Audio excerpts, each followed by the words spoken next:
গাছে উঠে গিয়েছিল মুন্নু। হঠাৎ ডাল ভেঙে পড়ে গেল। সবুজে ঘেরা বনে বান্টু বাদক থাকতো তার ছোট ভাই মুন্নুকে নিয়ে। সারাদিন তারা খেলতো।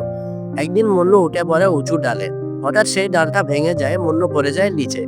সব ছোট ভাদর ভয়ে পালিয়ে যায়, কিন্তু কেউ সাহায্য করে না। কিন্তু বান্টু বাদর ছুটে যায়, জড়িয়ে ধরে বলে, ভয় পেও না, আমি আছি। সবাই এসে সাহায্য করে। মুন্নু সুস্থ হয়ে ওঠে। সবাই বুঝলো বান্টু সত্যিকারের সাহসী ভাই। যখন সবাই দূরে সরে যায়, তখন যে পাশে দাঁড়ায় সেই সত্যিকারের সাহসী ও প্রিয়জন।